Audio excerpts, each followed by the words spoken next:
আজকে বানাবো mutton পায়ার recipe. এই রেসিপি ফলো করলে পায়াতে কোনো রকম গন্ধ থাকবে না, পারফেক্টলি সেদ্ধ হবে, মোস্ট ইম্পর্টেন্টলি খেতে অসাধারণ হবে, একদমই জলের মতো পাতলা হবে না। তাহলে চলুন শুরু করা যাক। Hello everyone, welcome back to my channel Ishana's kitchen. আচ্ছা, আমি এখানে পায়া আর মাংস মিলিয়ে টোটাল 1 কেজি নিয়েছি। আমি সামান্য মাংস মিক্স দিয়েছি, আপনারা চাইলে পুরোটা পায়া দিয়েও করতে পারেন, তবে সামান্য মাংস মিক্স করে দিলে খেতে ভালো লাগে। শুরুতেই দিয়ে দিচ্ছি রসুন 1 চা চামচ, আদা বাটা 1 চা চামচ, লবণ 1 চা চামচ, হলুদ 1/2 চা চামচ, লবঙ্গ দিলাম 2-3টে, তেজপাতা 1টা,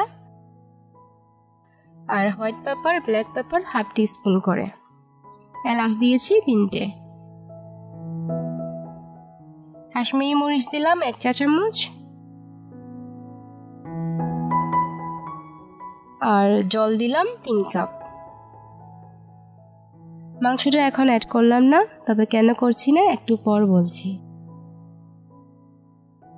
আমি এখন সবগুলো মিক্স করে 3 সিটি দেব অনলি, তারপর চুলো বন্ধ করে রাখবো।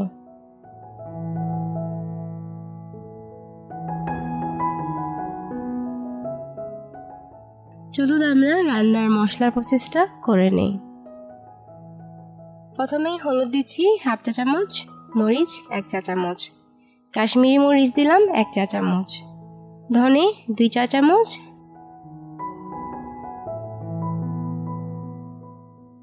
জিরে 1 চা চামচ, লবণ দিলাম পরিমাণ মতো, আর ভাজা জিরে 1 চা চামচ, আদা 2 চা চামচ, রসুন 2 চা চামচ,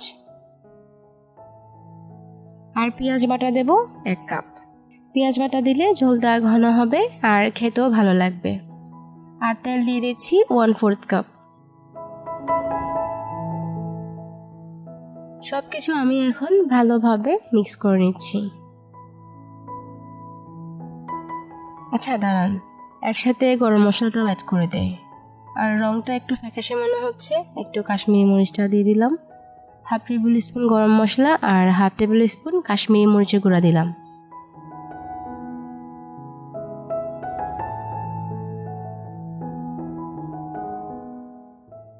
আচ্ছা, 3 সিটি পড়ে গেছে, এখন মাংসগুলো অ্যাড করে দিচ্ছি। আচ্ছা, এখন বলছি শুরুতে কেন আমি মাংসগুলো অ্যাড করিনি। শুরুতে যদি পায়ার সাথে মাংসগুলো অ্যাড করে দিতাম, তাহলে রান্না শেষে 30 মিনিট পর দেখতাম মাংসগুলো কিন্তু একদম গলে যেত, কারণ পায়া সিদ্ধ হতে একটু সময় বেশি লাগে। তাই প্রথমে 3 সিটি দিয়ে দেব, তারপর মাংসগুলো আমি অ্যাড করে দিলাম। পায়া রান্নায় টাইমিংটা অনেক বেশি জরুরি। যেহেতু প্রেশার কুকারে রান্না করব, তাই টাইম যদি 5 মিনিট বেশি হয়ে যায়, তাহলে কিন্তু পায়াতে আর মজাই থাকবে না। একবার আমার এরকম হয়েছিল। আমার অবশ্য 5 মিনিট না, 10 মিনিট ওভার কুক হয়ে গেছিল, হাড় সহ সেদ্ধ হয়ে গেছিল। কি বলবো, পায়ার লিগামেন্টগুলো একদমই নরম হয়ে গেছিল। পায়া খেতে যদি কোনো বাইট পাওয়া না যায়, তাহলে সে পায়া খেয়ে তো কোনো মজা নেই, তাই না? আর ভুল হওয়া খুবই কমন ব্যাপার। আমার হয়, আপনার হয়, বড় বড় শেফদেরও হয়। আমি শুধু রান্না না, আমার এক্সপিরিয়েন্সগুলো আপনাদের সাথে শেয়ার করি, যাতে আপনাদেরও সেম ভুলটা আর না হয়, আর আপনারাও আমার সাথে সহজেই কারেক্ট করতে পারেন। দেখুন, আমাদের পায়া আর মাংস পারফেক্টলি সেদ্ধ হয়ে গেছে। এখন একটা ছাঁকনি দিয়ে ঝোল আর পায়া আলাদা করে নেব, আর যে গোটা গরম মশলাগুলো দিয়েছি ওগুলো ফেলে দেব। এখানে আমি পায়া ঝোলটা দিয়ে মশলাগুলো ভালোভাবে কষিয়ে নিচ্ছি। প্রথমে আমি পায়াগুলো দিয়ে 5 মিনিটের মতো কষিয়ে নেব।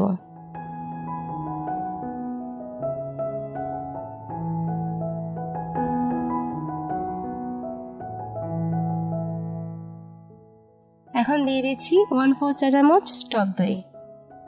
টক দই দিয়ে আমি 3-4 মিনিটের মতো কষিয়ে নেব।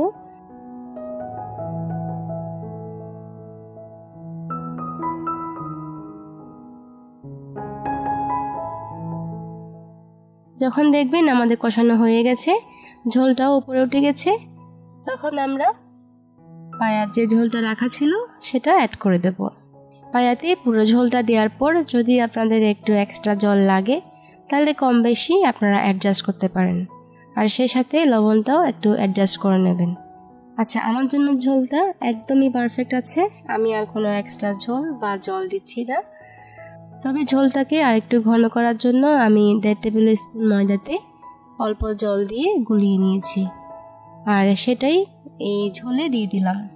দেখুন ঝোলটা এখন অনেকটাই ঠিক হয়ে গেছে আর দেখতেও খুব সুন্দর লাগছে। ময়দার মিশ্রণটা দিয়ে আমি জাস্ট আর 2 মিনিটের মতো ফুটিয়ে নিয়েছি। তারপর কিছু কাঁচামরিচ, কিছু ধনেপাতা আর একটুখানি আদা কুচানো দিয়ে জাস্ট মিনিট খানেক আমি আর ফুটাবো, তারপর চুলার জালটা বন্ধ করে দেব। আচ্ছা, আমার কাছে ধনেপাতাটা ছিল না, আমি পুদিনা পাতাটা ইউজ করেছি। আমি যেভাবে রেসিপিটির প্রসেসটা দেখিয়েছি আর টাইমিংটা বলে দিয়েছি, আপনারা যদি ফলো করেন তাহলে দেখবেন আপনাদের পায়া খেতে অসম্ভব ভালো হয়েছে, আর খেতেও একটা বাইট পড়বে গালে, আর বাসার সবাই খুব পছন্দ করবে। আচ্ছা দাঁড়ান, আমি একটা পায়া আপনাদেরকে ছিঁড়ে দেখাচ্ছি। দেখুন দেখুন, পায়া বা নিহারি এমনভাবে রান্না করতে হবে যেন দাঁতে একটা বাইট লাগে। একদমই গুলিয়ে ফেললে বা মুখে দিলে গলে যাবে এরকম হলে কিন্তু খেতে ভালো লাগে না। আর আপনারা অবশ্যই বাড়িতে বানাবেন আর আমাকে কমেন্টসে জানাবেন। Thank you.